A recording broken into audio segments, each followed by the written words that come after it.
रामकृष्ण हरी मंडळी, आपल्या या भक्तिमय वातावरणात मराठी भक्ती या यूट्यूब चॅनेलमध्ये आपले मनापासून स्वागत आहे। ज्योतिषांच्या मते यावर्षी अक्षय तृतीया 10 मे रोजी आहे।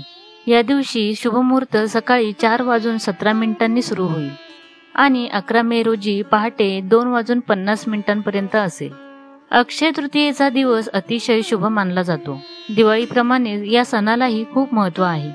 हा दिवस देवी लक्ष्मी आणि भगवान श्री हरी विष्णूच्या पूजेला समर्पित आहे। यावेळी अक्षय तृतीयेचा सण 10 मे 2024 रोजी साजरा केला जाणार आहे। असे म्हटले जाते की लोक या तिथीला खऱ्या भक्तिभावाने धनदेवतेची पूजा करतात, त्यांचे धन आणि सौभाग्य वाढते। चला तर मग जाणून घेऊया या दिवसासंबंधी काही महत्त्वाच्या गोष्टी। या दिवशी पूजेचा शुभ मुहूर्त सकाळी 5:33 ते दुपारी 12:18 पर्यंत आहे। या काळात तुम्ही संपत्ती देवी म्हणजेच लक्ष्मीची प्रार्थना करू शकतात आणि सुखसमृद्धी संपत्तीत वाढ करण्याची कामना करू शकता। या काळात केलेली सर्व कामे यशस्वी होतात असे मानले जाते।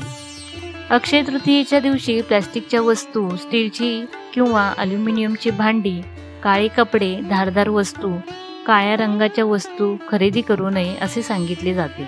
अक्षय तृतीयेच्या दिवशी या वस्तू खरेदी केल्याने घरात दारिद्र्यता येते असे म्हटले जाते। याशिवाय घरामध्ये ग्रह आणि वास्तुदोष राहतात। अशा वेळी या शुभ मुहूर्तावर चुकूनही या वस्तू खरेदी करू नका। दिलेली माहिती धार्मिक व वास्तुशास्त्र पुराण धर्माच्या मान्यतेच्या आधारावर दिलेली आहे। यामागे कोणतीही अंधश्रद्धा पसरविण्याचा किंवा त्यास वाढ देण्याचा उद्देश नाही, त्यामुळे कोणत्याही व्यक्तीने तसा गैरसमज करून घेऊ नये। व्हिडिओ आवडल्यास चॅनलला सबस्क्राईब करा, लाईक करा आणि शेअर करा। धन्यवाद।